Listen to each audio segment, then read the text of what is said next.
Yesterday, on August 22nd, 2022, Kevin Thompson of Beyond the Fundamentals and I did a live stream. It was supposed to be streamed on his channel and my channel at the same time, but I forgot to click the big blue go live button. So Kevin sent me the video and I've uploaded it to my channel, and here it is. Yes, we are live on mine. Welcome to Beyond the Fundamentals and to what, dansplaining? Is that what you call yours? Yeah, dansplaining the Bible. Yeah. So this is we're live on your channel. So I'm here at your disposal. Happy to be here, by the way. All right. Well, thanks for agreeing to talk to me. Absolutely. My pleasure. So this so the title: High resolution language and low resolution viewers. Yeah. Usually a lot of times people get accused of trying to sound smart when they use words that people don't understand. People get accused of using big words. In fact, I don't know if do you know the name William F. Buckley? Oh yeah. I was a Rush Limbaugh fan. Okay. Well, William F. Buckley Jr. Yeah, I occasionally watched William F. Buckley when I was in high school. So I'm not familiar with him as much directly. You know, I've looked up a couple of his articles and things like that, but my main memory of him is he was constantly mentioned by Rush Limbaugh. Okay. Well, he had a TV show called The Firing Line from 1966 to 1999. And there just happened to be one episode I was watching where he was being criticized by Michael Kinsley, who I guess was kind of a liberal version of William F. Buckley. And he was criticized for using big words. Yeah. And asked to respond to that accusation that he used big words to try to make himself seem smarter. And he said, it's not about big words. It's about words that carry the meaning that you're trying to convey. Yes. So that you don't have to use an unnecessary number of words. Yeah, it's about precision, right? Yeah, it's about precision. Precision and specificity and thoroughness. Yeah. And he said, if you hear a word that you don't understand, you can look it up, and then you know that word. Exactly right. Everything's fine. And he actually gave an example of the word adze, ADZE. And Michael Kinsley didn't know that word. And adze is a hand tool that's like a hand axe. Yeah. Except the blade, instead of being parallel to the handle, is perpendicular to the handle. Yeah. And so it serves a different purpose. It's used. I'm looking at that right now. Okay. Online. So there's a Cooper's adze and a wheelwright's adze. And so he brought up that word to make the point that if he was saying something and he wanted to refer to an adze, he can say adze and assume that if people don't know it, he can look it up. Or he could instead describe it by saying it's a tool that's like a hand axe, except the blade, and he said that's just tedious and wastes a lot of space and time. So it's easier to just use the word, and if people don't know it, they can look it up. And also, so there's a couple different facets to this too.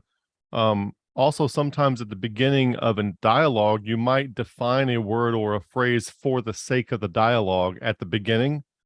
And like this comes up a lot with the phrase church age. Like I have to define it for people. I'm like, when I use the phrase church age, I'm referring to the period of time between Acts 2 and the harpazo of 1 Thessalonians 4:17. But do you want me to say that every time to not trigger the little, heretical snowflakes out there, the heresy hunters out there? Or can we just agree that we can shorten that to church age, and those of us who are having this conversation know what we're talking about? Right. Yeah. So another thing is, like, as far as looking things up, like I read books on this little iPad here. Today, if I'm listening to a podcast or something and somebody uses a word, I'm pausing that bad boy and I'm Googling that word right then.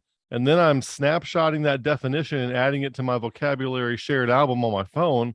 And then I review those every now and then. And so it's so like in the past, you had to go to the shelf, get a dictionary, look up the word, or get an encyclopedia and look up the topic. And today it's so easy to look things up, but people still won't do it. And I don't get it. I don't Yeah. get it.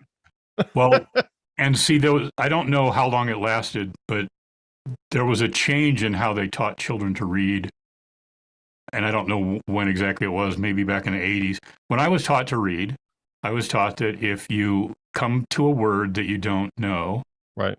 first try to uh, figure out the meaning of the word From the by the context. context. Yeah. And then look up the word to find the dictionary definition. Yep. Somewhere along the line, I think it might have been in the early 80s, the philosophy changed and they were teaching children for a while that if they come to a word and they don't understand it, to just ignore it. And just pretend it's not there. And eventually it becomes automatic.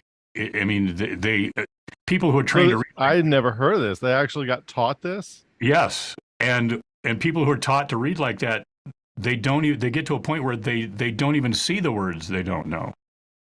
Oh, that's terrible. Which is kind of a segue into the Soteriology 101 kerfuffle from last week. Yeah, the kerfuffle. That's a great way to say it. Yeah, so you want me to describe that a little bit? Or? Yeah, I also have your email here. I can show that if you want. You can show that while I talk about it, or yeah, let me do. I'm actually looking up like reading pedagogy that teaches people to ignore words. Yeah, how a flawed idea is teaching millions of kids to be poor readers. Wow, poor readers. Yeah. So let me bring this up real quick. This email that you sent me. If you're okay with it? Yeah. And oh, I almost hit the end button instead of the share button. That would have been bad. Yeah, so there it is there. Yeah. So, yeah, so I'll skip the first. Well, yeah. So I guess I was not watching your videos for a while, and I just happened to be looking at Soteriology 101, and someone asked for resources for refuting Calvinism, and somebody suggested your channel, which I still think is the best resource. As they should, right? And yeah. And then this woman, I'm pretty sure it was the same woman. She jumped in and said that people should not watch your channel. And she said that you were actively promoting the teachings of Seraphim Winslow. And she mentioned actively promoting other names that he goes by.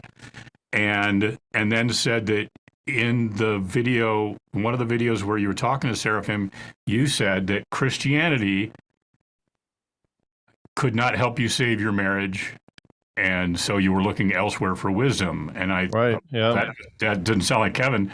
So I found the video and looked it up, and right there, not only did you clearly say it, but it was even on the screen on a slide next to you that said, you said, proposition-based Christianity could not help you save your marriage. Yeah, so my view of that whole thing when I was going through that, I view the resolution of what happened to my faith after that as a turn toward Christianity, away from semantically disambiguated dogmas and, traditions of men, and actually toward Christianity. Like, I feel like now I am the Christian that I never was before, and more Christian than I ever was before. Right. And so by filtering out the harder concepts. Right. Proposition based or proposition centric. Yeah. Yeah. People came to the opposite conclusion from what you actually said. Yeah. Because she filtered out what I said, turning it into the yeah. Yeah. And so, and I've I'm not going to give a bunch of examples, but this is the kind of thing that I see a lot where somebody clearly says one thing and somebody gets triggered by a word or a phrase, and then they claim you said the opposite of what you really said. Well, I wonder if they're motivated before they get triggered. I wonder if they're motivated ahead of time to be against the person or the idea for some other reason. Like I think a maybe lot of times that's part of it. like Is there's some kind of underlying motivation there. Like yeah, it's maybe, like yeah. let's watch Kevin and take careful notes so we can refute every word out of Yeah, his to try to find something to use against him because we already don't like him. right. And then that would definitely bias and influence what a person would or would not hear or Yeah, what they would and would not report. yeah, and I and it's it's hard to know for sure. I mean I'm assuming this particular person um, thought that's what she actually heard. I mean, she did mention last week that she Yeah. took careful notes, and that's absolutely what you said. Well, yeah, which is not. It's strange. Like even when I was on Leighton Flowers' channel, he jokingly said, but jokingly but correctly said, when you come on my channel, everyone's going to think that I endorse everything you say, and everyone's going to think that you endorse everything I say. And so we give a disclaimer that we're just having a conversation. And one of the reasons we have a conversation is because we don't agree on everything. And I tried, and it's funny that this happened on the Soteriology 101 page because Leighton is constantly talking to people that he disagrees with, as he should. And Hmm. people should not automatically assume that he agrees with Yeah, whoever he talks to, whether it's James White or Andy Stanley or Dr. Allen or Ken Wilson or whoever else. Everybody's speaking for themselves, and you're having a conversation. And if you already agreed on everything, why would you have the conversation to start with? And so when, and I say it over and over, like I have to write these disclaimer statements, like whenever we mention books. Calvinists are real bad. Like if you ever mention the Scofield Study Bible, for example, they automatically start accusing you of believing and teaching everything Scofield believed and taught. And like it's so mhm. difficult to get away from that. So you're constantly telling people, like, if I mention a book or an author or a person or have somebody on here, we do not agree or endorse everything they say. That is up to you to separate the signal from the noise. And we just want to have a conversation because we're curious. And they cannot seem to get that. Which is, I don't know if it's a decision or if it's I don't know if there's a mental thing. I don't know what the issue is in Yeah, every case. yeah. I don't know whether they just don't. I don't know. Whether they just didn't hear that part, or they just assume that you're not telling the truth. I don't Yeah, yeah. So what do you do? know. There are a lot of cases where I think you just have to try to. I mean, in this case, you just continue to do what you're doing, and some people will get it and try to ignore the people that don't. When you're talking one on one, it's just you kind of have to you try to point somebody in the right direction, and if they won't have any of it, then I don't know, move on. Yeah, it reminds me, speaking of William F. Buckley and speaking of Rush Limbaugh, it reminds me that he had a policy that he would never address his critics or defend himself online. He just kept putting out the content. And the people who were interested in the content and who were being helped by it would continue to listen to it. And those who wanted to be against it, there's nothing you could say to make them happy anyway. So why take up airtime trying to defend yourself or trying to answer critics when there's nothing really you can do for them? And like sorting out the facts of the matter isn't going to persuade them because they've already been exposed to the facts and they've already turned them down. Yeah, So so just keep putting out the content for the people who want it. And maybe that's a good approach. Just keep putting out the stuff. yeah. As long as there's somebody who finds it helpful and useful, Yeah. just keep doing it. Yeah. As long as they're out there. And they are out there. They are out there. They say you experience negative emotion more than you experience positive emotion. And so the feedback that I get on my channel is overwhelmingly positive, but like if you lose a $10 bill, you're going to be a lot more upset than if you find a $10, than you will be happy if you find a $10 bill. And so those little naysayers out there, it doesn't make me feel bad about myself, but it makes me feel discouraged about the capacity of people to be able to listen to what I'm trying to say. Like maybe they just how much is there anybody out there who can communicate and I don't know. I don't know what the issue is, but it's kind of discouraging to a degree, but you kind of have to let that go and set that aside. Yeah. Well, I think I've been reading from time to time. I've read a couple of books by a man named Robert Cialdini. I don't know if you know that name. Mm-mm. The first book I read was called Influence. He's a psychologist who studies persuasion. Oh, yeah. And a big part of his research involved going undercover in sales and working at car dealerships, working at door-to-door vacuum cleaner sales. Yeah. Just to learn and study persuasion. And I think the takeaway I got from that is Cialdini, like Cialdini? It's pronounced Cialdini, Cialdini. Yeah. Yeah, I'm tracking. Yeah. So he has two books that are really good: Influence and Persuasion.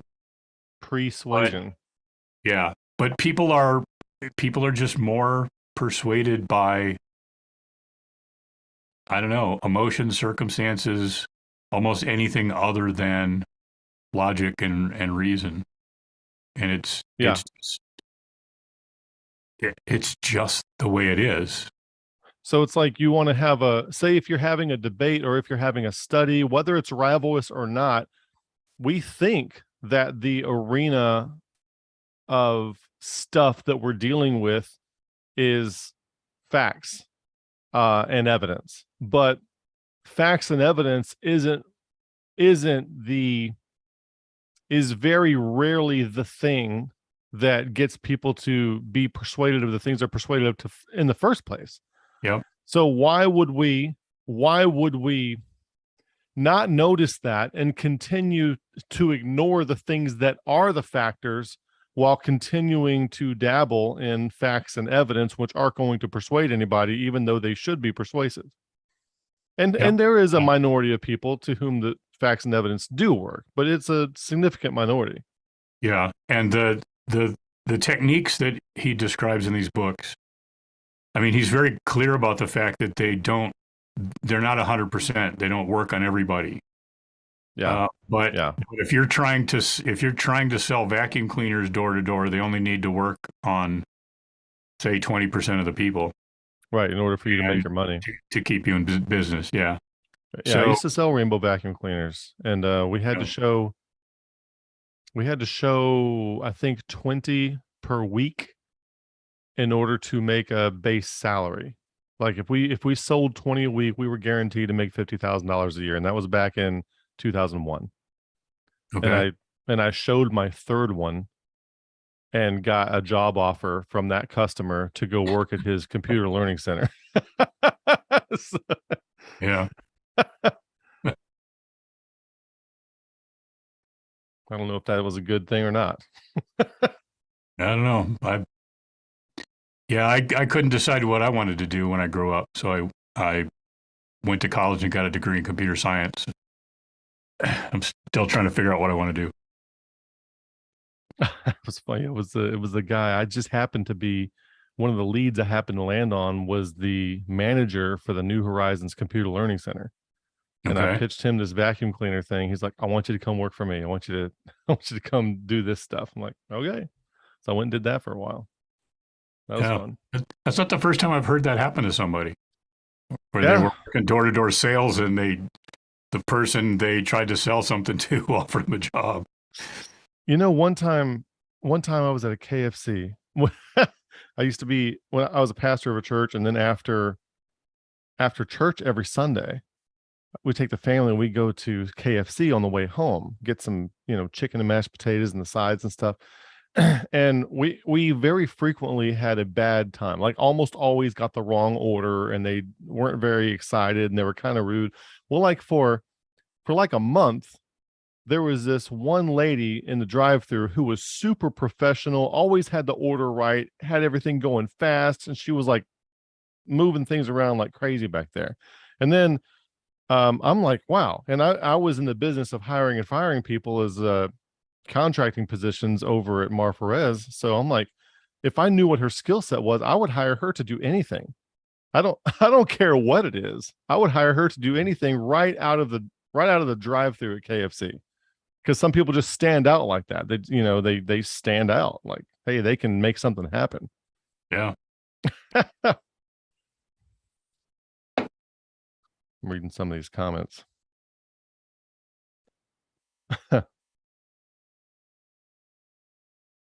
So what's next? Well, the idea, this concept of the high resolution language and low resolution viewer, could be reader, listener, is it kind of has to do with people having a certain ability to process incoming information. Yeah. And one of the things I see that leading to is that in general, lies that are simple, easy to remember, easy to understand, get incredible traction and have holding power, because oftentimes the truth is complex and most people get bored when you try to explain the truth, and they just assume that the lie must be true because it's just too complicated what you're trying to tell me. Well, yeah, it's easier too. Like if I instead of actually believing the lie, if I just decide that it's true, that's a lot less work that I have to do if the lie is simpler than the complex truth. Yep. And I have some examples that I've been compiling. One example is Republicans want dirtier air and dirtier water. Oh, obviously. We love dirty air and dirty water. Yeah, Barack Obama said that when he was president. We want school kids to starve too. Yep.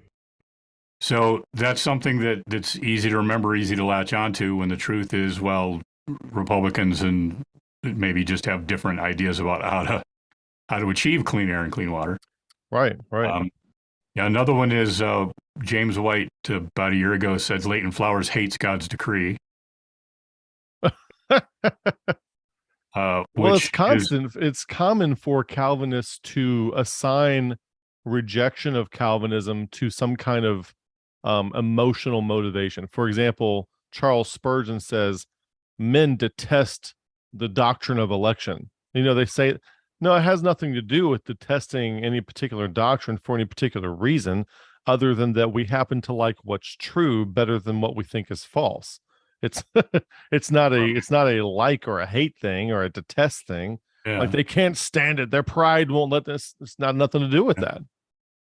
But to just say that, oh, Leighton and Flowers and I disagree about what exactly it is that God decreed, that's kind of boring. Yeah, that's kind of boring. No, but that's not going to be inflammatory enough to get people to be limbically hijacked and keep watching. It satisfies the time on site requirements to to get the polarizing and the polarized people to keep watching. And if you think about it, James White believes that everything that happens because God decreed it. Right. And if you've ever watched his Twitter feed, he hates mask mandates and vaccine mandates, which are things that God decreed in his belief system. So who is it that really hates God's decree? That's right. That's right. It's right back around on him. He hates the things that are decreed. That's right. That's exactly right. Yep. Yeah. Well, these are fun. I kind of like these. Yeah. So another one that had to just kind of break away from anything religious for a moment. Another one. This one is kind of how I got into this. And that is Because I got one too. okay. Anyway, go ahead. So this is the claim that the federal government does not have the constitutional authority to tax incomes. Yeah. And I don't know if I can I share my screen? Just a second. The short answer is yes, but and yeah, you can share your screen. Okay, let me give it a try here. Oh, I did the wrong. Okay. Yeah, close out all the pictures of your victims first. I'm not. Okay, so that did not work. I don't think. I see a screen share that has the 16th Amendment overlaid on top of logos. Okay, you do see that. All right, good. Yep. And I'm just okay. I'm just looking at the wrong screen. Okay, so this is so people read the 16th Amendment and they see that. Yeah. Congress shall have power to collect taxes on incomes and go, oh, Congress didn't have that authority before. And they completely miss all of this. That it says from whatever source derived without apportionment among the several states and without regard to any census or enumeration. This is really boring because the Constitution specifically says that Congress can tax anything except a direct tax has to be distributed. The tax burden has to be distributed across the states based on the state's population. Yeah. Yeah. So what actually happened that led to the 16th Amendment is let me open this part. So before the 16th Amendment, Congress always had power to lay and collect taxes on incomes from indirect sources without apportionment among the several states. There was a Supreme Court case in which the Supreme Court ruled that income tax on rental properties, if you made income from renting a house, that was a direct tax and Congress could not tax that. But wages they could tax. They were always had the ability to tax wages. So all the 16th Amendment did was remove any distinction from any kind of income. Congress can tax it all. Okay. But I've had conversations with family members who will not listen to that because they saw a video that said Congress can't tax incomes. And that sounds it's like what they want to be true. Right. So anyway, that's so speaking of taxes, there's another one. Well, it's kind of like they'll say this. I'll say it's not fair that corporations don't pay taxes, or it's not fair that corporations get tax cuts. So this came up. I was driving. I was on in the car with my kids for 2 hours, and this came up. They had watched a video on McDonald's and how McDonald's was doing tax loopholes, and this whole trope that's out there that corporations, it's not fair for corporations to get tax cuts because they're these big old entities and we're just these little tiny people. I'm like, so I broke it down for them. I'm like, listen, what you need to understand is that corporations never ever pay taxes. They never pay taxes. The only thing a tax can be to a corporation is an operating expense. And guess what happens to operating expenses? It gets worked into the price of whatever they sell. Guess who buys what they sell? You do. So when you go to buy a $3 hamburger, now your hamburger is $4. So guess where that dollar's going, that extra dollar's going? To pay the taxes that McDonald's is getting taxed. Because guess what? They're never going to pay that tax. If they can't offload the business expense to the customer, they will close up shop and go out of business. They never pay taxes. So no matter how much of a tax is levied on them or how much of a tax is cut, if you cut the taxes on the corporation, it just means that the customer no longer has to pay it for the corporation. But if you raise the taxes, that is going to be a business expense, which gets passed down to the customer. And I don't understand why people don't get that. It's not, it's a little more complicated. And my 9-year-old and 13-year-old got it just fine. you know, but Yeah. it's a little more complicated. Than it's not fair that those big corporations get tax cuts. Like they don't get tax cuts. You get a tax raise. That's what happens. When they get taxed, you get taxed Well, the because other you're thing is buying when their people stuff. hear that corporations don't pay tax, they think that means the Yeah, I told the board of kids, I said, directors don't pay tax and the executives don't pay right, tax, right. and none of I said, there's a that's sheet of true. paper with money on it that goes from the corporation to the government. And but that money came from you. They didn't generate that from somewhere. They're a business. Guess where their money comes from? You. Right. That's all. All that money came from you. Right. And so if they raise the taxes on companies, they raise the price of everything. They raise the price of everything. Yeah, it just adds to inflation and it depresses the economy. I was also having to explain now if my $30,000 truck that I am willing to buy now costs $40,000 because they're taxing the automobile manufacturer, that truck might not be worth 40,000 to me. So I'm not going to go buy it. So now somebody's not spending money, not buying a thing, and then something that was made isn't getting purchased. So that depresses the economy. It causes inflation and it slows down economic. I mean, kids can get Yeah. this. If that Yeah. if that hamburger goes from $3 to $7, guess what? I'm not buying it. Maybe it's because their brains are still they're still moldable. I don't know. Yeah, yeah. People don't. Yeah, that thing that there's a few little apps I follow on my phone, and I shoot memes back and forth with my wife and stuff like that. And there's a lot of like leftist hate out there that makes its way into these memes, which sometimes are funny, but it's incredible how misled people are. Yeah. It's incredible how misled people are with what they think. It almost seems hopeless. I don't think it is though. Yeah. Well, so I'm sure you've heard the proverb by Erasmus. No, which one? Let me see if I can. It just left my head for a moment. In the kingdom of the blind, the one-eyed man is king. Yes. Yeah. Yes. Well, I don't think that's true. Okay. I think in the kingdom of the blind, the one-eyed man is a threat, Ooh. and that's the foundation of Marxism. Ah. Oh, that's that. Wow. That would be the foundation of Marxism. That makes sense. You see everybody that's not like you or has anything you don't have as the enemy, as the threat. And then you have to take their stuff away.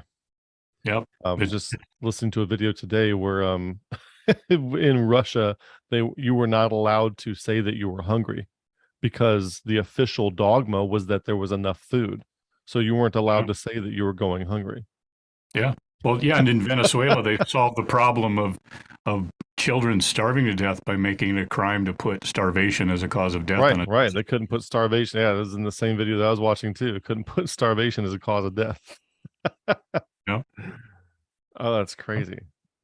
Which we have this joke around here with that's the same kind of thing happened with COVID. And a lot of things were getting attributed to COVID when they were obviously diabetes or even car wrecks. And so when somebody would die in a car wreck, I think Nick from Wednesday night sent me a picture of a wrecked car because he's been working with for a wrecking company, and he sent me a picture of a wreck, and I'm like, man, that's a terrible way to die from COVID. So that's a painful COVID death there. Yeah. I Thriving do on one lies. more on my list of lies that won't go away.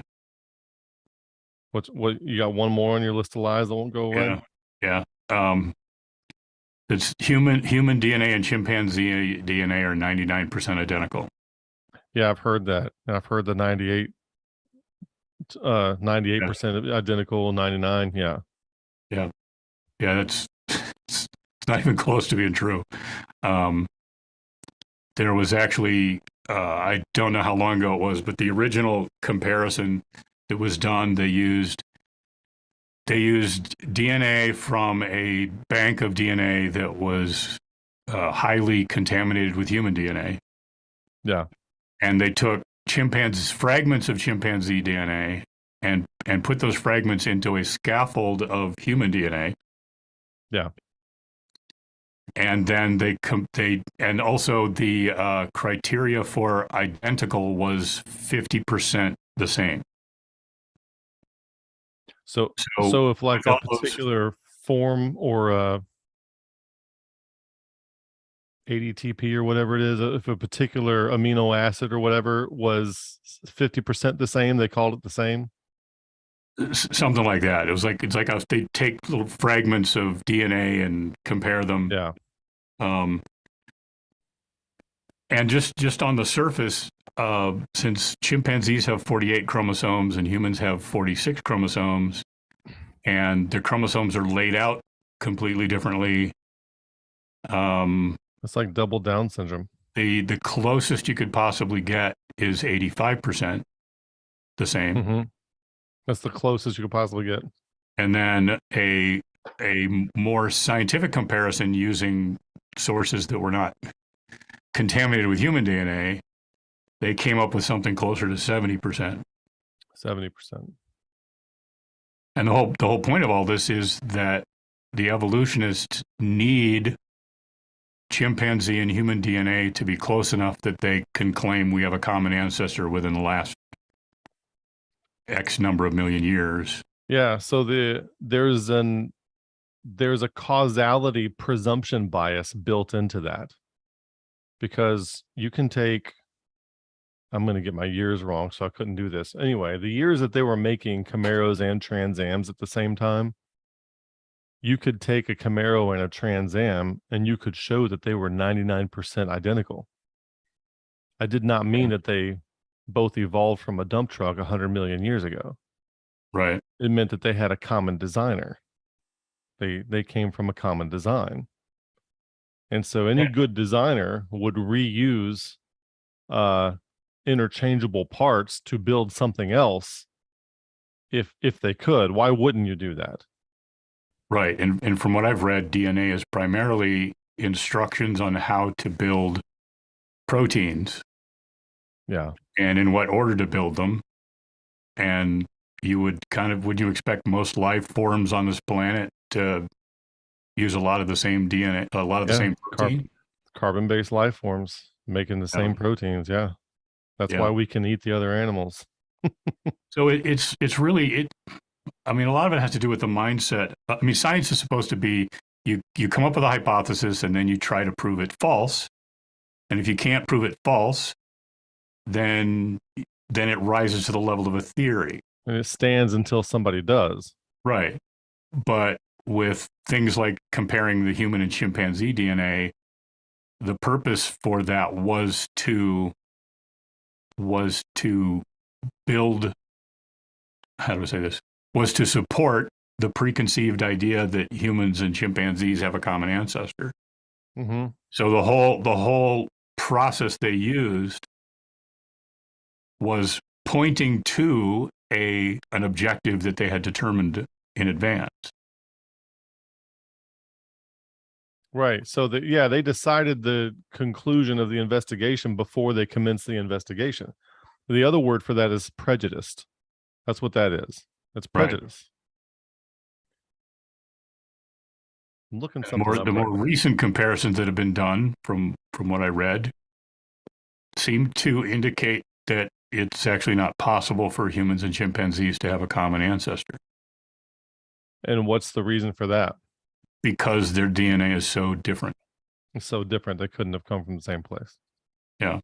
And as far as that 99 or 98% number, if you randomly took any two people on the planet and compared their DNA, they could be as much as 95%. Yeah. Different. Or 95% the same. Sorry, 95% the same. So as much as 5% different. So that means chimpanzees are closer to humans than other humans are to each other? It doesn't track. Yeah. Yeah. I think I saw one complaint in the comments that we're not talking about the Bible. Oh, you're getting those kind of complaints, huh? I should look at the comments on yours. You know, something I was looking up, speaking of the Yeah. Bible, um, I've been trying to find this because I didn't save this, and maybe I can find it here, but when they first discovered mitochondrial DNA and it hit the news, the first articles that came out did strictly the math on the permutations of the DNA, that kind of thing. And they assessed that mitochondrial Eve lived about 6,000 years ago. And they immediately jumped all over that and corrected the calculation with the theory. Right. Like, no, we know that can't be true because we know, you know what? You don't know anything. When you actually did science, you got a number of 6,000 years, but then you superimpose your theory onto the science. We know, humans evolved 270,000 years ago, so we have to extend this time. They didn't know that. They believed that. That's their dogma. That's their religion. And they superimpose that on there. And they treat it as a fact in everything they do. Right. It's an underlying assumption. Yeah. So I don't remember how long ago it was, but there was a paleontologist in Montana who found a Tyrannosaurus Rex bone that had soft tissue in it. Yeah. Soft tissue in it, intact blood vessels, and she was fired. Yeah, he fired. How's that for science? And then when she got a job at another university, she went back to Montana and found another one. And so in the meantime, the evolutionists decided, well, we can't keep firing her. So they just said, wow, isn't it amazing that soft tissue can be preserved for 68 million years. Yeah, 68 million. And to me, that sounds preposterous. It's so preposterous. It's so preposterous. I get people asking me all the time, are there dinosaurs in the Bible? Well, yes and no. The word dinosaur is not in the Bible because the word dinosaur wasn't invented until 1841, and it means terrible lizard. So before then, they would be calling them something else. And you had like the word thunderbirds, probably a reference to pterodactyls, things like that. And you have in the book of Job, you have, I'm looking at some other things over here. I have some books over here. In the book of Job, there's the behemoth and the Leviathan, which exactly match descriptions of something that would look like a brontosaurus for the behemoth. A tail like a cedar. Show me that on the hippopotamus. It's got a little twig tail. Same thing for an elephant. Tail of a cedar now. A lot of things got a big belly and thick skin like a hippopotamus and an elephant, but that tail of a cedar, that's there it comes. Interestingly, not only did humans in the Bible, humans are reported to have lived not quite 1,000 years, Methuselah being the oldest at 969, and no dinosaur egg has ever been found that's bigger than a football. And so what that would mean, we're finding huge bones. And if you're starting the size of a football, you had to be growing for a long time to get that big. And so it would make sense that other creatures too, we have evidence we're living to be very, very old. And then probably something happened to do with the flood.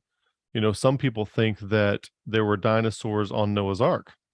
But of course, Noah, being 600 years old, was smart enough not to take the biggest ones he could find.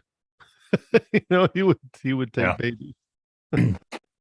So, a lot of people don't realize that there are naturalistic explanations for dinosaurs being a very recent phenomenon historically, rather than this 68 million year stuff. Glen Rose, Texas, dinosaur footprints, human footprints found together in the same layer of rock, stuff like that. Yeah, all kinds of evidence.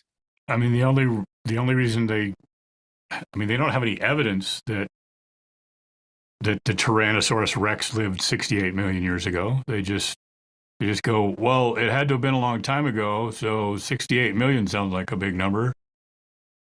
So let's go with that. Yeah, I always wondered how that happened. Some people have done the math. So back in the 18 whatevers, when was Charles Lyell? Charles Lyell wrote a book called Uniformitarianism. When did that come out? That was that was not wasn't he before Darwin? Yeah, because Darwin based his thinking on Charles Lyell's book. Yeah. Um, date of publication 1830. Okay, so he wrote a book in 1830 called Uniformitarianism, and that was basically uniformitarianism is everything on earth has been transforming, or whatever, it's been happening, things have been happening pretty much as we observe them today, and they always have been. And that's called uniformitarianism, and that is contrasted with a concept of catastrophism, and Right. which simply means catastrophes happened. Like maybe a ball of ice hit the earth, maybe a comet struck the earth, maybe there was a giant flood, maybe whatever, maybe there were earthquakes everywhere. The idea, because a catastrophe could absolutely reshape the landscape in a hurry. Mhm. We see this in mudslides, sinkholes. We see it all the time locally. And if you were to have something like a global flood, it would, of course, reshape all of. Well, if you want to do away with that, you just come up with something called uniformitarianism. Now, funny enough, when they put this work out, they were putting the Earth at 70,000 years old, which still the staunch Bible believers were upset about. And Yeah. then what's been happening, and I think Kent Hovind has a little spiel on this, where if you take 70,000 years to now, the Earth is 4.6 billion years old. It's like the Earth has been aging at 190 years a minute or something like that ever since 1830. Yeah. Well, I talked to somebody not that long ago about who he was a preacher's kid and or, sort of, let me think, maybe he was a chaplain's kid. Anyway, he grew up in a religious home, and a big part of why he rejected the Bible is because he said it's scientifically impossible for three couples getting off the ark to populate the earth in only 5,000 years. Yeah. Um, and it's not only not impossible, if you just let's see, where I read that article. So if you start with two people and double the population every 150 years, Yep. which it doubles a lot more frequently than that, but if you Right. start with two people, double the population every 150 years, you'd have 8.6 billion people in about 4,800 years. Yeah. It wouldn't take long. Yeah. So yeah, it's the power of doubling. Pretty amazing. So it's not. So I don't find it hard. I don't find that hard to believe at all. Yeah, I'm not concerned with that at all. I've been active on this Christian versus atheist debate group, and it's been very informative for me because I've been reading Fowler's Stages of Faith, and the claim in Fowler's Stages of Faith is that the stages of faith are universal across all people. It doesn't matter what they believe. It's whether a person considers himself to be religious or not, or atheist or agnostic, doesn't matter. They're still going through these same stages. And the atheists that are in this group are stage threes. They're both stage 2 and 3, just like the Christian fundamentalists are, who are all obeisant to their statements of faith and all that. They're and they're having disagreements over the same false image of what God is. And so I've been trying to talk to some of these guys just to see if it's possible to have a conversation, like a civil dialogue.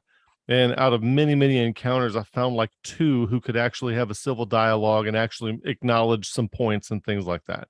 So that's been kind of interesting. Well, one of the big things that came up recently was like, did you know that if everybody came from Adam and Eve, that they would have had to commit incest? Like, yeah, we all know that. Is the big question? Where did Cain get his wife? He married his sister. He went to the land of Nod. Adam lived 830 years and had a bunch of other sons and daughters, and you could have a lot of sons and daughters in 830 years. So in the first few generations, and even beyond that, in what we now call incest, which was not forbidden at the time, happened all the time. Right. It wasn't until Leviticus and Deuteronomy that incest or mating with your near kin becomes forbidden. Now, scientifically, there's a good reason for that, because we all have what do you call those things? I just forgot when your DNA does something it's not supposed to do. You're talking about a mutation? Mutations. Yeah, we all have mutations, and you don't want, and almost every mutation is harmful.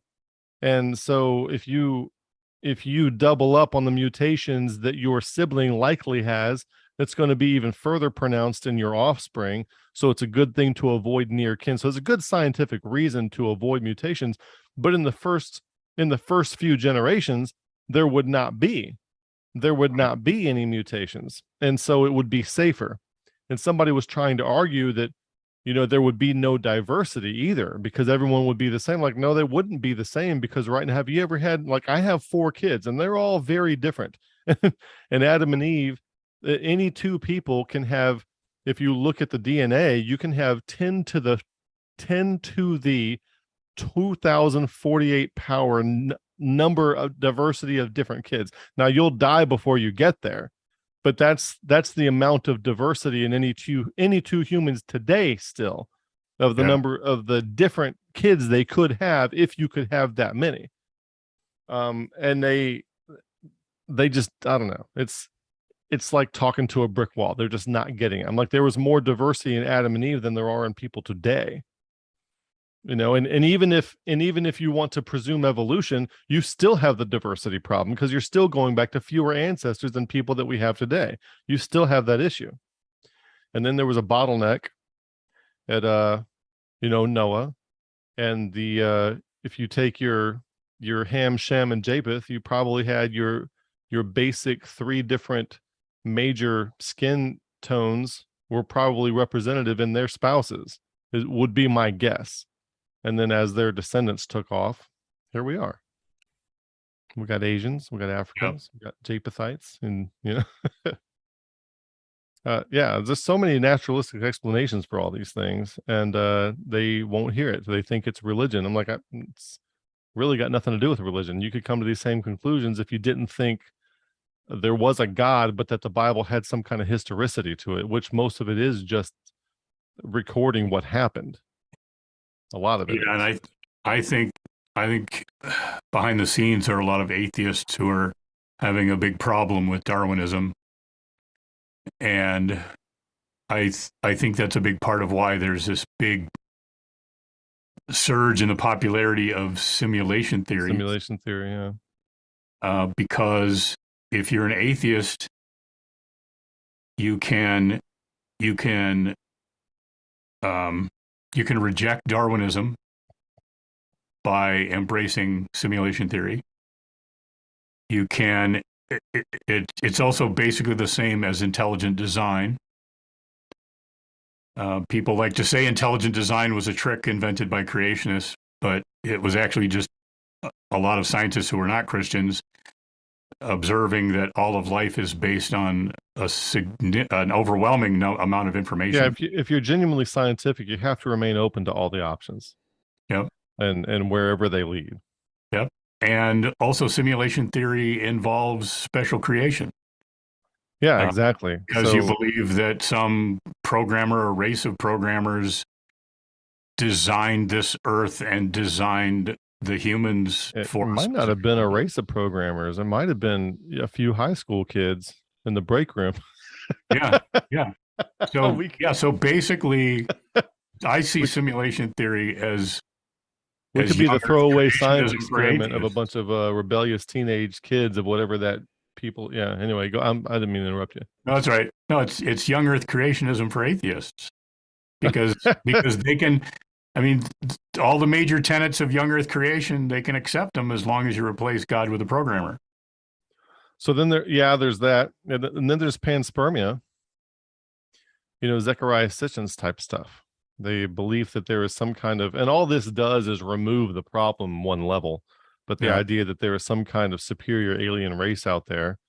And essentially the story is that they either made a lesser version of themselves or mixed their DNA with ape DNA to produce a race of slaves for themselves, which would be humans. Enki and Enlil and this kind of thing plays into Gnosticism as well, which that whole thing is essentially the Matrix. The Matrix is Zechariah Sitchin's in modern generation computerized rather than analog. It's the same story. It's the exact same story. The architect and the oracle are Enki and Enlil from Zechariah Sitchin's Sumerian tablet type stuff. Yeah, I'm not familiar with that. Oh, that's fun. I mean, I'm not endorsing it because you got to say that for the crazies out there in the comments section. I'm not endorsing it, but it's very interesting. It doesn't solve the problem of where those aliens came from because they still had to have come from somewhere. And then there's another theory that's out there, and well, this is still evolution, but it's also interesting to me. Paul Stamets is the I guess the world's leading mycologist, the study of mushrooms. Okay. And he proposes I don't know his confidence margin in this, but he thinks that perhaps humans came about because apes kept coming across psilocybin in nature. And psilocybin has neuroplasticity qualities to it, to where you can actually rewire the brain in some ways. And so 10 million years of psilocybin doses could perhaps turn apes into humans. I don't know. I don't know exactly what that line of theory is. And I'm certainly not saying that I buy it, but it's interesting to me that people are thinking these things. And basically that's kind of an admission that straight up natural selection plus time does not get these drastic changes. There has to be an injection of something that creates or makes a significant difference somewhere. Yeah. And I saw a video on YouTube. The channel's Veritasium. It's a physicist, does a lot of interesting videos. There was one about a very, very long running experiment with bacteria. It's been going on for decades. Yeah. And he was talking about how they subject the bacteria to different hostile environments and see what happens. And it's fascinating to see how often the bacteria changes to be able to adapt to whatever hostile environment they subject it to.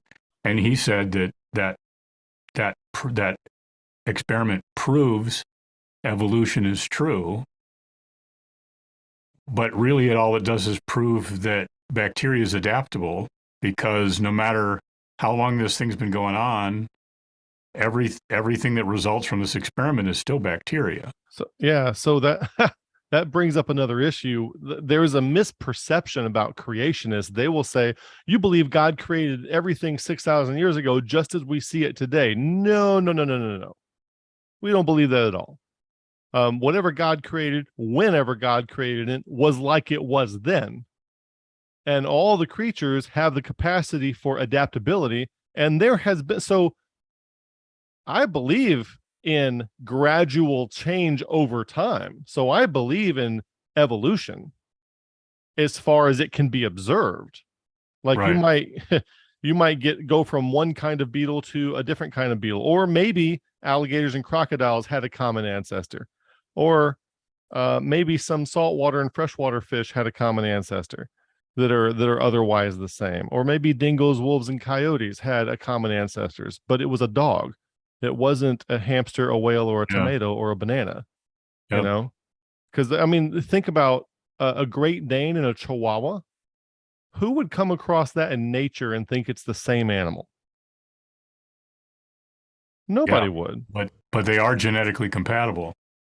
Right. Yeah, you can breed them. They're genetically compatible. But it's come a long way. We've come a long way from the from the dog of the past. Yeah. and in a short amount of time.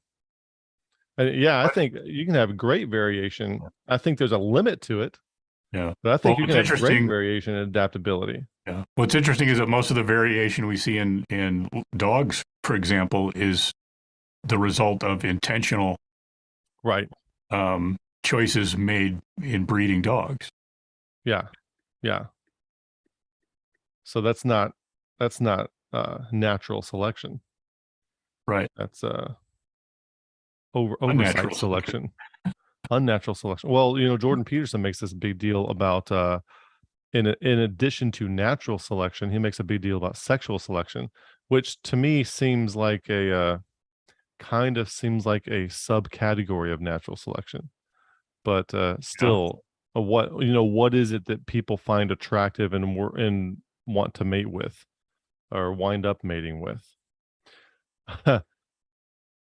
One of the things that's interesting to me when it comes to atheists who are questioning evolution, and I don't know the degree or the direction that he goes with this, but Brett Weinstein is politically liberal, not so much anymore because he's had some life experiences now.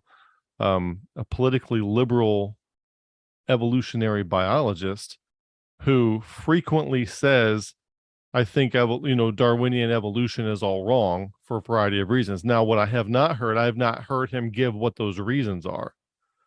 Now, he Yeah. still seems to advocate, I don't know, basically the same or similar time spans and things like that, but different mechanisms. But I don't know what those are. But what is interesting to me about it is that he's a professing atheist and has no problem questioning the paradigm, which I think people should do. They should, Yeah. like, science is skepticism. That's what it is. You should always be skeptical of the findings and you want to go test it out and see for yourself. I had an air conditioner repair guy at my house today, and I have 3 air conditioner units at my house. So when I got the $600 bill to replace 2 capacitors, I wanted him to show me because I was skeptical. I wanted to make sure I wasn't getting scammed. So we went out there with the multimeter and we looked at all the volt lines and all that kind of stuff. I wanted to see it for myself. And that's science. That's demanding to be shown yourself what these claims are and don't just take somebody else's word for it. That's what science is. It's doubting what people say Yeah. until it can be demonstrated. I just Right. ran my mouth a whole bunch. That's right. Well, yeah, that's one of the frustrating things is so many people on various subjects, they, like, well, global climate change, they just say, believe science.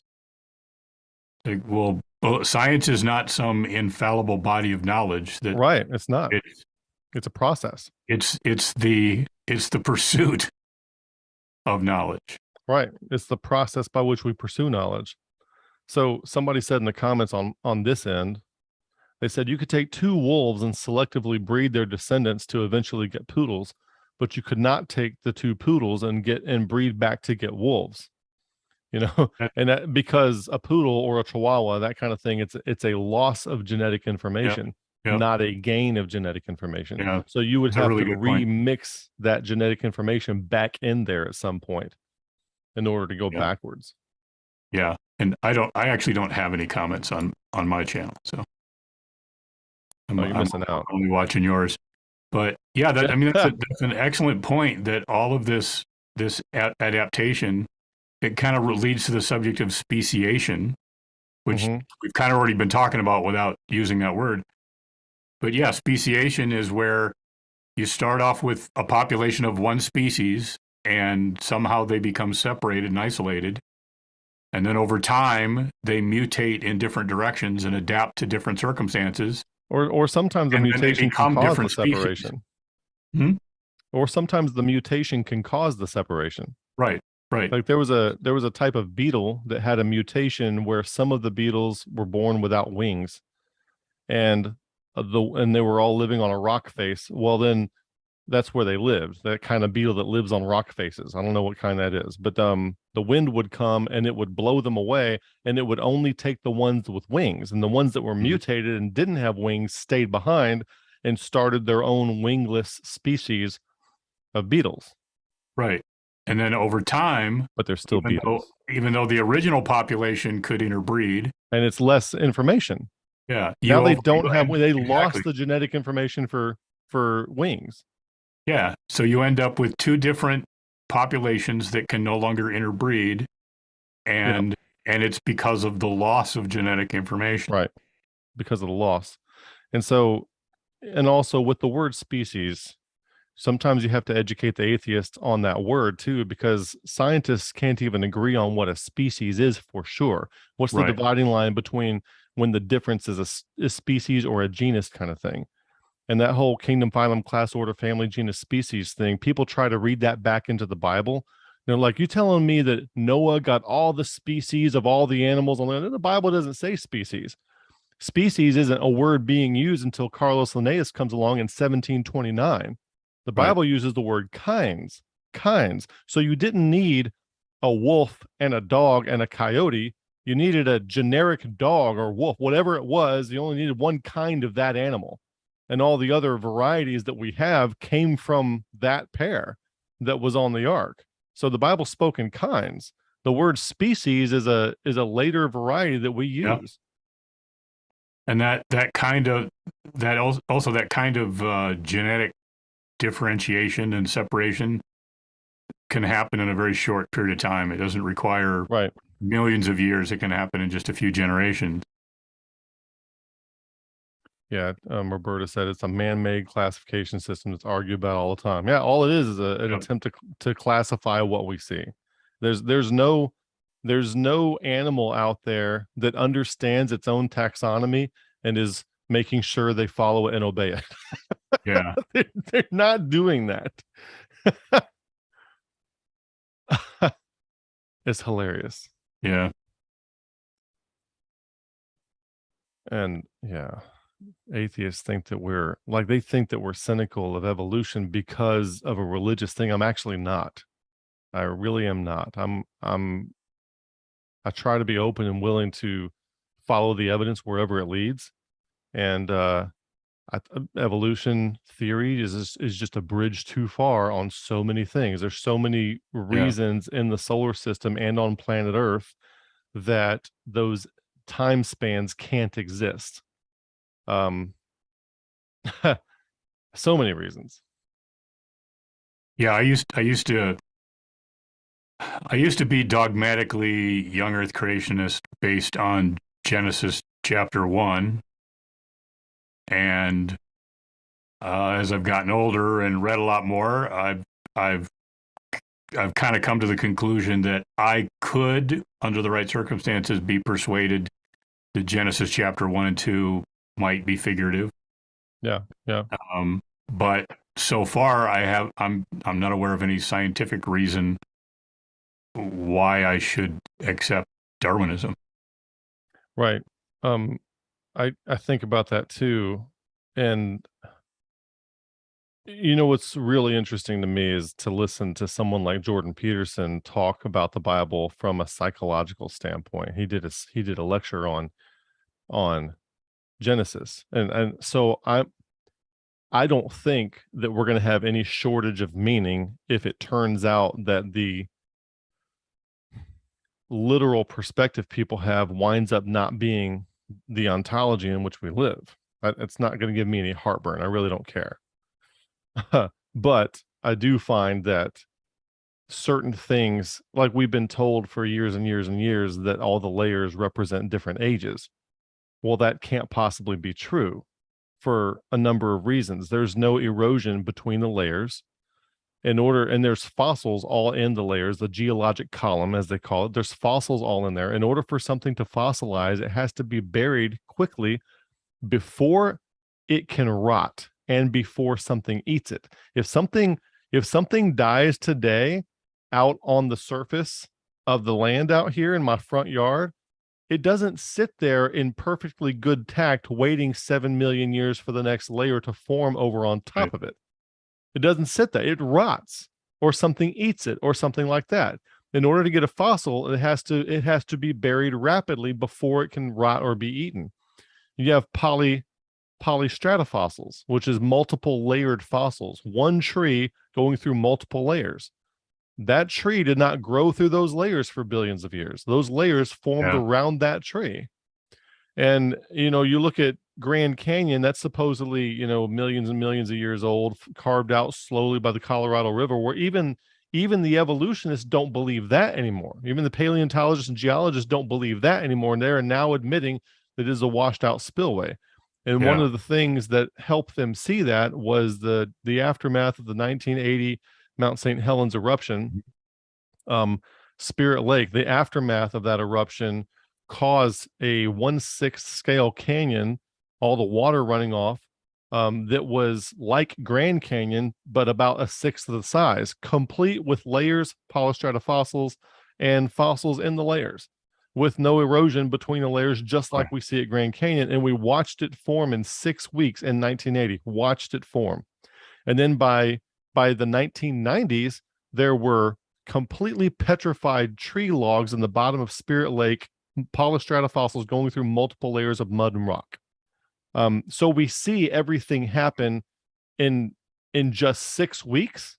We can see how the Grand Canyon could have happened very fast, and probably it had to have actually. And then we see things petrifying. They tell you petrification takes millions and millions of years. We see it happen oftentimes in less than a decade, and that's looking at it with our eyeballs. It's not a religious belief; it's empiricism. So why am I going to inject a theory that is completely useless and completely unnecessary on top of the natural world that we see, rather than let the evidence lead the way, which is what science should do? And I think based on a lot of what you just said, when we find dinosaur bones in Western North America that have not fossilized, they're still bones. Yeah, still bones, still soft tissue in They them. still have soft tissue. Doesn't it seem more reasonable to think they haven't been dead very long? Right. But that's just preposterous. Instead of going, wow, blood cells can hang around for tens of billions of years. So that, this kind of gets to I was listening to Ian McGilchrist talk about the left hemisphere and the right hemisphere, and the left hemisphere tries to make a model of everything, and the right hemisphere is what allows you to be open to new information, new spaces, or danger, or things like that. It can see the gestalt, while the left hemisphere has organized all the components, that kind of thing. And so when you when he noticed that, like, when patients have a stroke in the right hemisphere, their left hemisphere takes over, and they will completely deny that their left side of their body exists at all or ever did. And so what they find through things like this is they find that the left hemisphere is very good at denial of obvious and plain facts that are obvious to anybody else. One of the reasons you need both hemispheres to be functioning in your head. And when you have an entire society that is built on mistaking the map for the terrain, and in this case, evolution theory is the map, the evidence in the world is the terrain, and evolutionists have them confused. They have them backwards.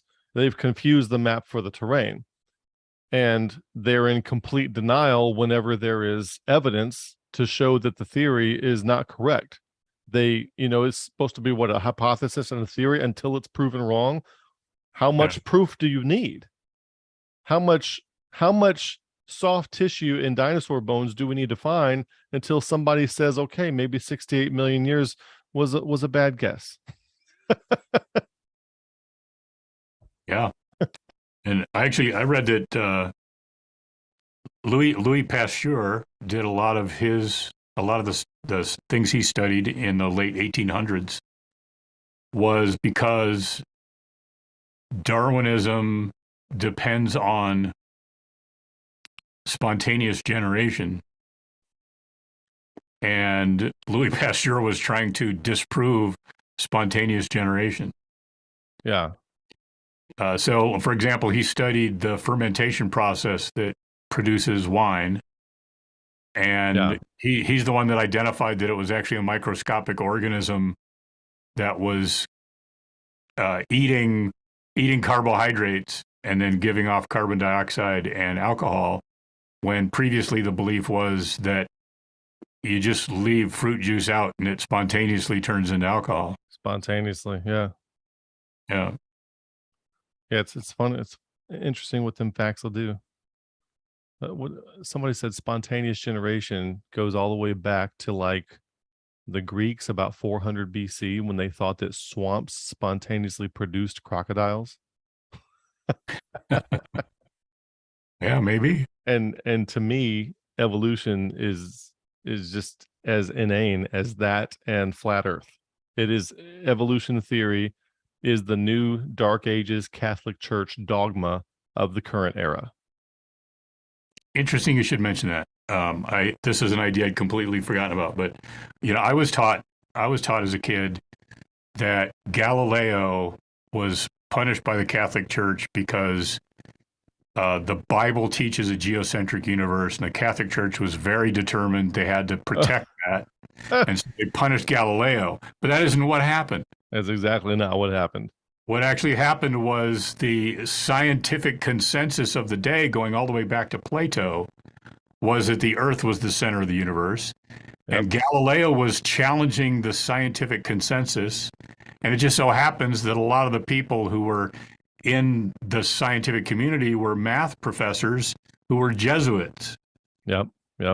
And it was actually the Jesuit math professors who put pressure on the Pope to silence Galileo because he was contradicting the scientific consensus. Scientific dogma. Yep. It's funny how it be like that. So that's another example of an easy lie versus a more complicated truth. Yep.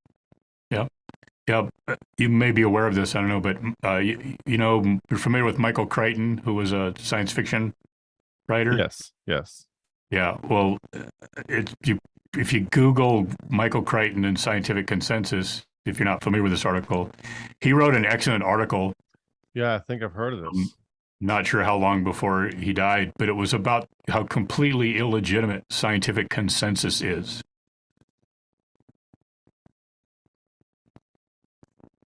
And I think in that article he mentioned that I guess there was a book published in Einstein's day that was called something like 100 Scientists Disagree with Albert Einstein.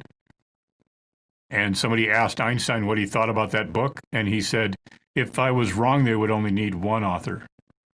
Yeah, that's right. Right in the middle of this article, it says, let's be clear. The work of science has nothing whatever to do with consensus. Consensus is the business of politics. Science, on the contrary, requires only one investigator who happens to be right, which means that he or she has results that are verifiable by reference to the real world. In science, consensus is irrelevant.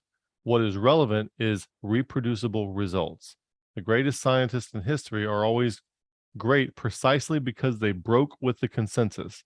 There's no such thing as consensus science. If it's consensus, it isn't science. If it's science, it isn't consensus, period.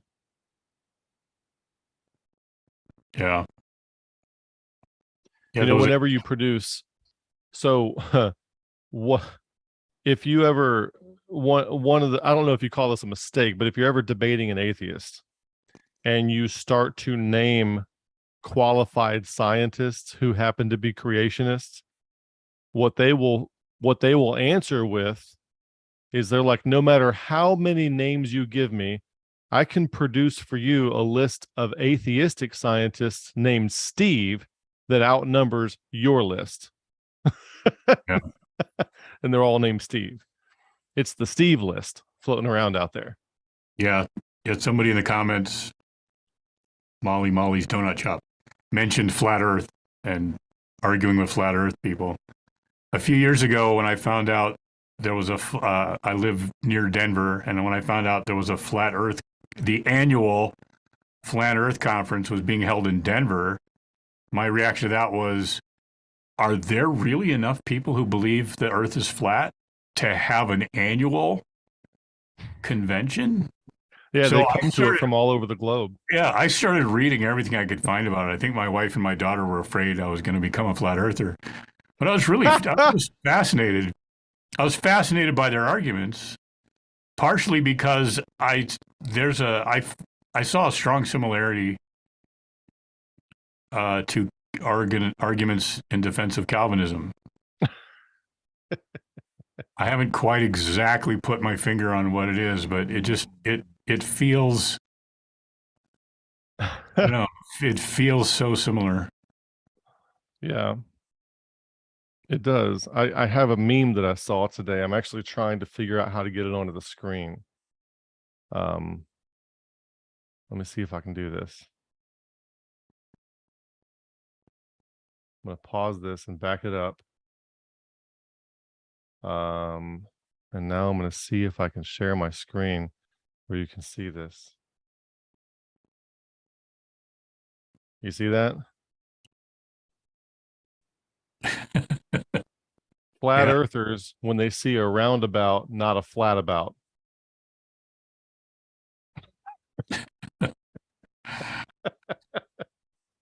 I laughed my head off at that a whole bunch of times and probably should not have. Yeah.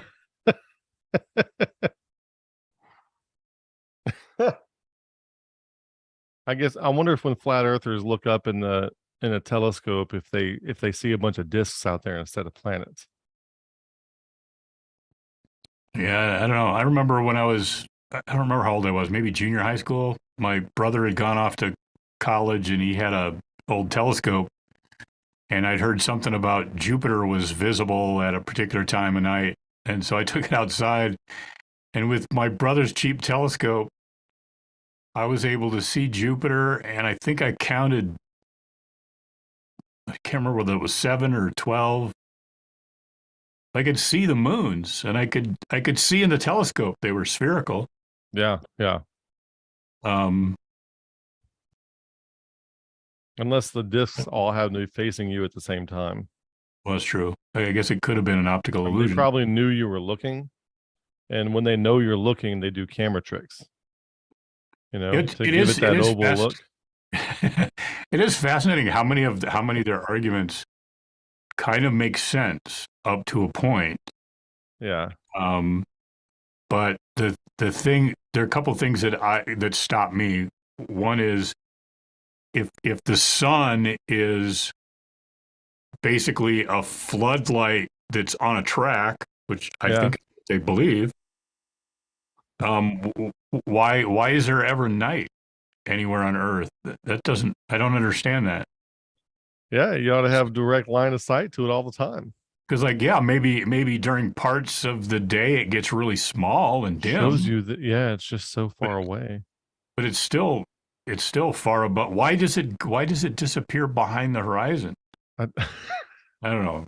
I told one time, I told a flat earther, I said, look, when I was deployed to Iraq, and I don't know if I'm supposed to say this in public, but I would I would watch the drone flights, and they would be very high altitude drone flights, and they would conduct strikes sometimes. And I'll sit there, and if you have a very high altitude drone flight, it's high enough sometimes where you can see the curvature of the earth, which is kind of cool. And I'm Yeah, like, yeah, it's like it's a classified feed. We're watching it on SIPRNet, and you can see the curvature of the earth right there. And they're like, nope, nope, they're doing that as a trick to trick you.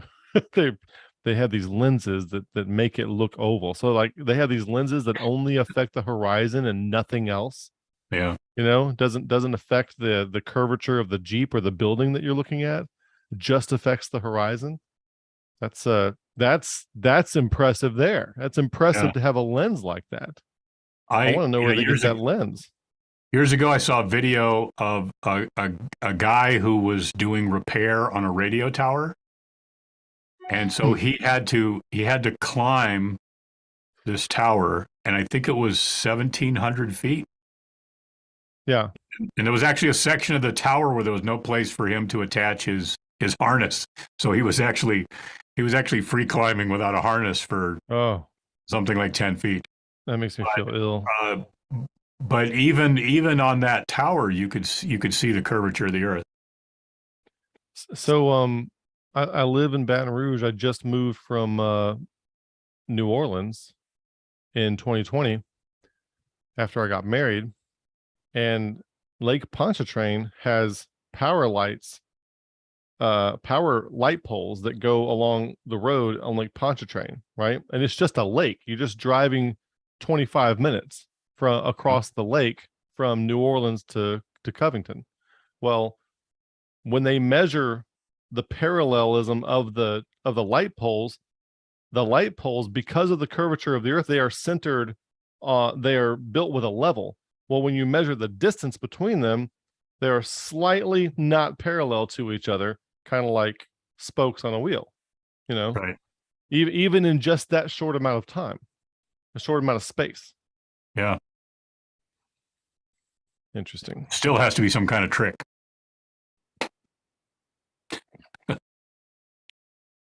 So my big thing is, how do we, well, I think Jordan Peterson had a really good point that even though the Bible does occur in a historic context, I don't think that it's the Bible's point to try to give you a physical ontology of what the world is.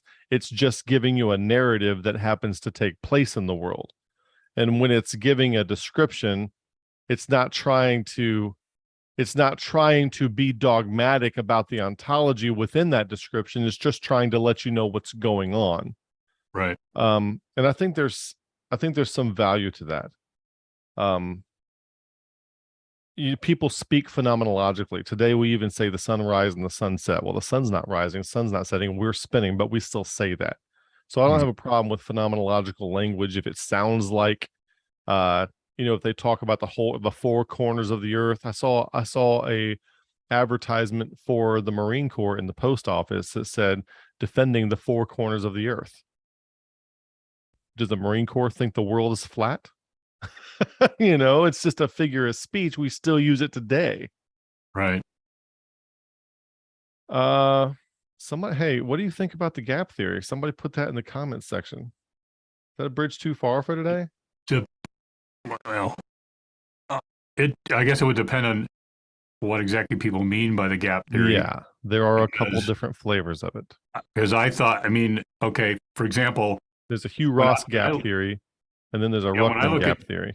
Yeah. Well, when I look at Genesis chapter 1, I see there could be some indeterminate period of time between the time God created the heavens and the earth and the time he said, let there be light. But when I said that in some independent fundamental Baptist discussion forum, they informed me that the gap theory means that before God said, let there be light, there was a completely other creation in which the dinosaurs existed and there was death, and it's where Satan fell and all this kind of stuff. And it's like, I don't know about that. I think there's two different kinds of gap theorists. There are the kind that are remedial enough to fall for evolution and they think it's scientific, which it isn't, and they're trying to find a place to cram the millions and billions of years. There's that kind of gap theory person. And people who are motivated by that nonsense they will either go to the gap theory or the day age theory. And they're trying to find some place to put those millions and billions of years.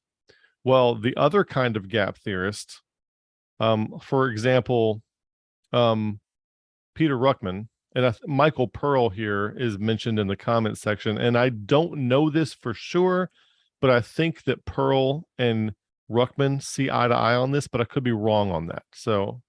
But Ruckman is very much a young Earth creationist apologist and has all kinds of audio tapes and books on refuting evolution.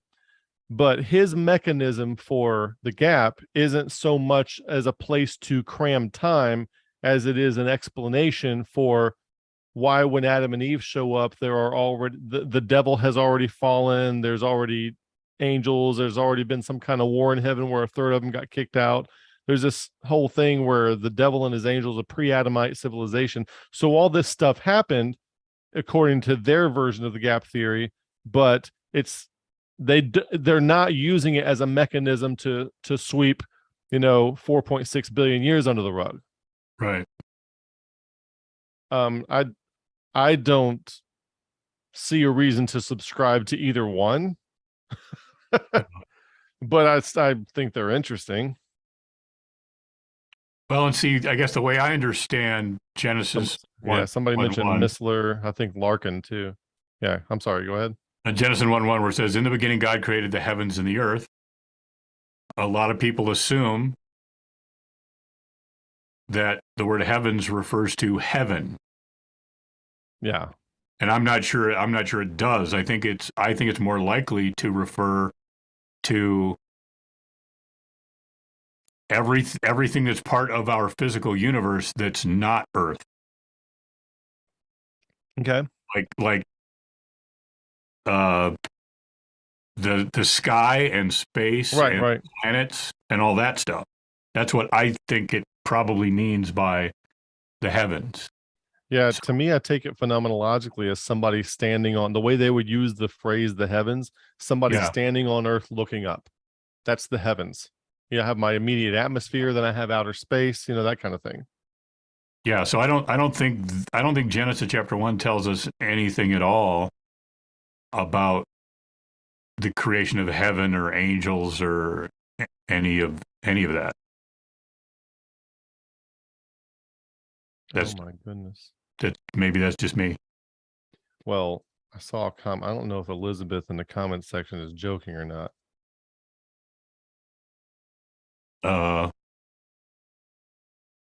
Which comment? I mean, I see Elizabeth. I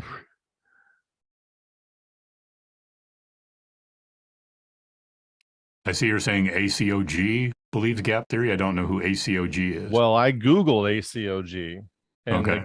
And when I Google it, it is the American College of Obstetrics and Gynecologists. Okay. So I don't know if she's joking or not. Oh, it could be. I mean, with that information, it sounds like it was probably a joke. But like a joke, because there's this thing called thigh gap where I can't believe. Okay, Elizabeth, maybe we should pretend we didn't see that. What's that? Maybe we should pretend we didn't see that. Or maybe we need an illustration. Oh, it's a branch of the Church of God. Oh, okay. Apostolic Church of God. This was about to get really interesting.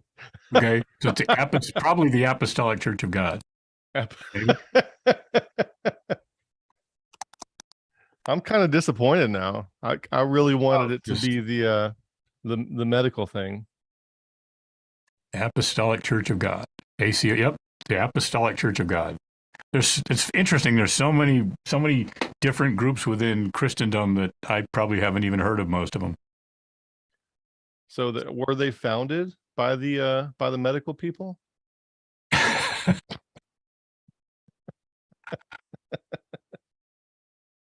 there's no telling. And we're gonna have to have a rule from now on. If you're going to use an acronym, you're gonna have to spell it out at least once. Yeah. Otherwise, we're gonna get too interesting. Well, I wanted to describe my beliefs as Campbellism, but I can't do that because there's already Campbellites. Yeah. That's Church of Christ, not the Church of God. Yeah. They probably have their own medical group too. Probably. It's a submarine medical group. Yeah. Some people will get that. People in the Lord's Navy will get that. Yeah, I went to a Church of Christ for about a year when I lived in North Carolina. How was that? Were you one of them, or? Well, no. I grew up going primarily to Baptist churches, and when I moved to North Carolina after college, because that's where I got a job, and this another man started on the same day And he said at his church, there were a group of singles and they were meeting at the pastor's house Sunday night to sing hymns, and he invited me to go. Yeah. So I went, and I enjoyed the hymn singing a cappella. And so anyway, I kept going and I kept going, and it took me probably about 7 or 8 months to figure out just how much what they believed was different from what I believed. So you hadn't heard them before that? I had not heard of them before. I Yeah. was not familiar with the Church of Christ. And so by the time I figured out just how much we were different, they were my friends. I hung out with the singles on the weekends. So it took me a while to separate from that, just because I had to start over. I'd been in North Carolina for a year, Yeah. and I had to start over with all new friends. One of the things that made it a little bit easier was 3 of the guys in the group were either got married or were engaged, and so they had less time for me to begin with. So that made it a little bit easier, but yeah. So that was an interesting experience. I found I kind of I had a little thing with the Church of Christ one time, and I found that their music was amazing.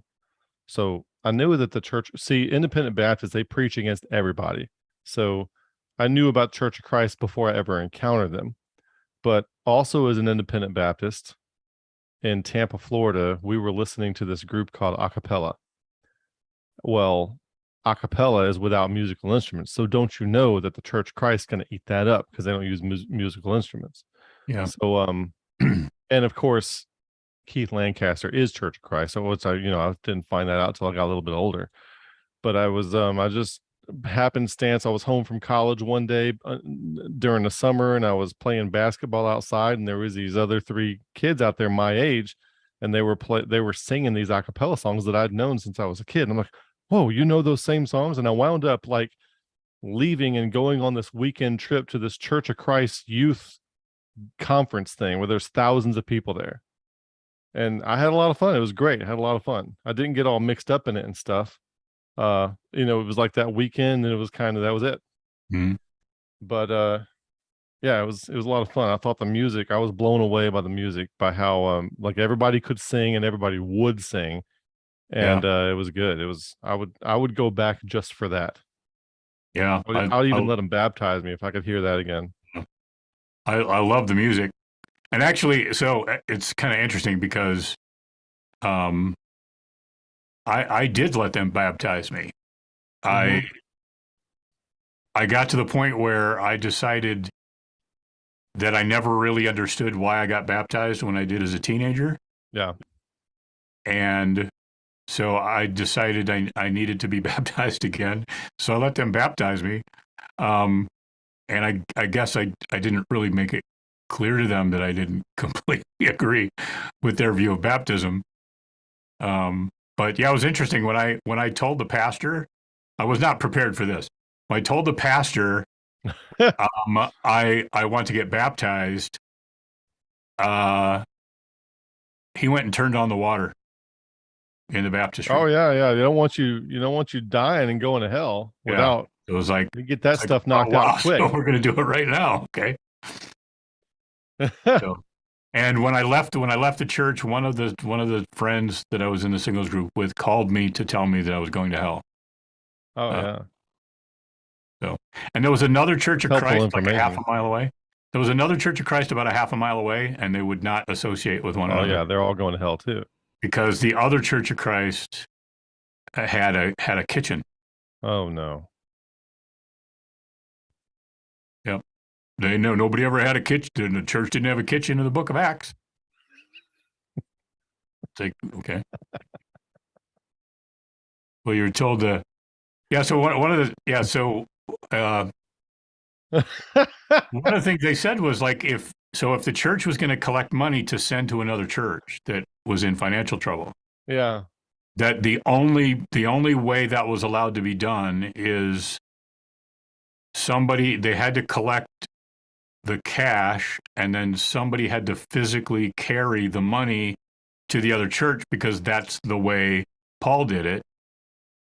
And I actually said to one of the guys when I left, I said, when I read the New Testament, I see that God wants his people to be generous. Yeah. And you see a bunch of rules that make it so we can't be So generous. this is what, Adrian came up with the phrase methodologically possessed. Yeah. So we have ideologically possessed. They're methodologically possessed. You must do it this way. It's Yeah. the same thing. It's ideological possession at the procedural level. Yeah. So it's It's interesting. just so funny to me what people separate over. I can't even get over it. Yeah, I don't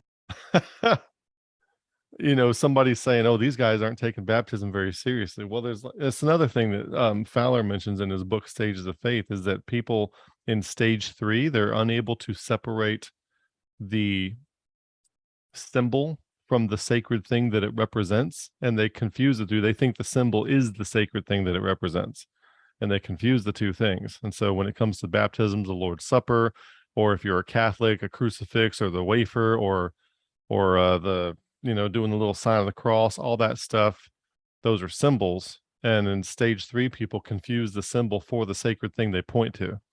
And then in stage 4, you break that connection. And then in stage 5, you reassemble that connection, but now with a greater appreciation of how it all works. You still don't confuse the thing for it, but you Right. see the beauty in it, kind of thing. Yeah. Yeah. The last Baptist church where I was a member for 10 years, the pastor who was there, he would only allow us to do communion once a year. And it was on what he believed was the anniversary of when Jesus instituted the Lord's Supper.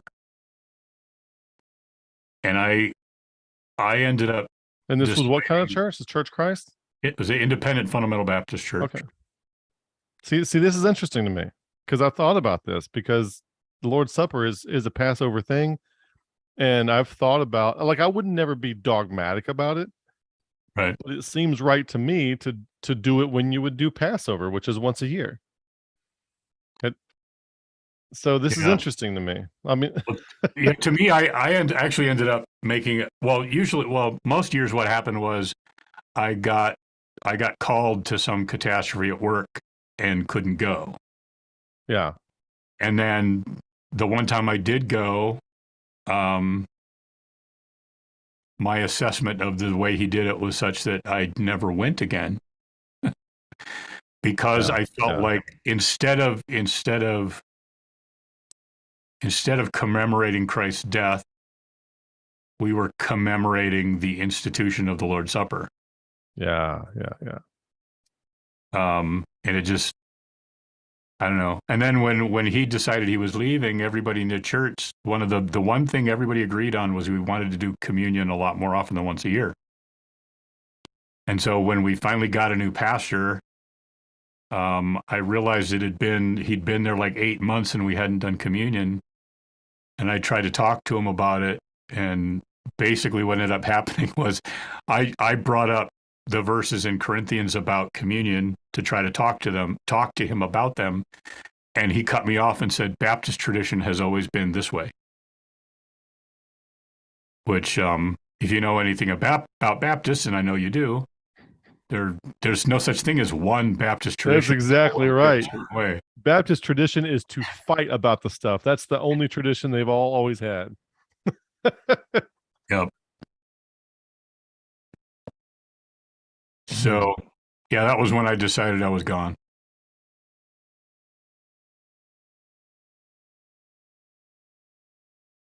What about Dort? Do you know anything? I'm trying to see what some of these comments are about. Somebody figured out Jesus' birthday. It said September 11th, 3 BC, but they're heretics. It was September 23rd. Anybody would know that. I'm joking, by the way. Yeah. Yeah. Do you know how churches settle disputes? Hmm. I don't know if this is a trick question or not. Making you give me anxiety. Yeah. I With guess. I guess cannons. not. Say again. With cannons. With oh yeah, that's right. that's that's that's hilarious. And it's hard to tell which kind of cannon is more harmful. Yeah. Let's see here. Somebody said they got saved. Church of Christ. You're not saved. Okay, 6 years old. I didn't get saved until 29. Had some sinning to do first. Well, I did my background. I got saved, and then I had all my sin to do afterwards. I'm just kidding there too. Trying to get a rise out of people. That's kind of fun. Yeah, I have all these books over here about the creationist evolutionist thing that I really just kind of have them to spawn my memory of the different things there are, because I don't dabble in this issue a lot, because Yeah. I think it becomes not, I mean, I think it's interesting and I like it, I enjoy it, but I think it becomes people still get propositionally entrapped, and Hmm. they think it's about having all the right propositions about this thing, and they're not encountering scripture as a means of facilitating their own transformation. They're trying to semantically disambiguate all the things, and Yeah. that's not what it's for.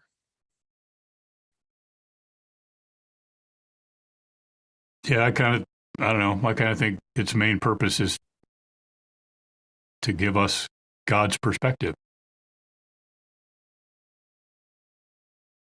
Well, so it's like a perspectival, it's a perspectival knowing uh type of thing then. Yeah. And, I mean, when people, okay, you brought up you've a number of times over the last couple of weeks, you've brought up the comment from somebody who said they don't need four kinds of knowing, Yeah, however they said it. But I got that somewhere over you here. can't, everybody uses the four kinds of knowing all the time in various areas of their life. I mean, you can't Yeah, drive a car without all four kinds of knowing. exactly. I don't need the four kinds of know something. If God said it, well, then you can't drive a car, buddy. Yeah. I mean, I You think, can't throw a baseball. and it took me a long time to understand what you were talking about perspectival knowing, quite frankly. Um, I think it was when you talked to John Vervaeke that I finally got it. Yeah, his work is really good on that kind of stuff. And it's I figured it was just easier to go, because me and Nick were going to do a video on the four kinds of knowing. I'm like, you know what? Just for, you know, kicks and giggles, let's just email John Vervaeke and see if he'll come on and talk about it himself. And he did. Yeah, yeah, because I think he explained it really well. Yeah, yeah. Which is great. All right, what else we got? We about ready to wrap it up? I think we might be. We're getting pretty close to 2 hours. Almost hit 2 hours. Yeah, I think I'm think, running out of juice. It's kind of late for me here. Yeah, I think I hit most of the topics that I thought were possibilities to talk about. Yeah, I like this conversation because it's kind of feels it's not hugely fast paced. We just kind of hit these things as they come, and it's kind of nice. I would like to do this again. This would be fun. Sure. I think that would be fun also. Oh, sounds good. And yeah, this has been a pleasure. So I guess this is I think this is your first time on here other than on Wednesday nights. And this is Yeah. how many videos do you have on your channel? Well, including the ones where I just read Philippians, I think I have a total of 10. Okay. So for everyone watching from my channel, tell them where they can find you. They can find me on YouTube by looking up Dan Splaining the Bible. Dan Splaining the Bible. Because if I made a comment, in the chat.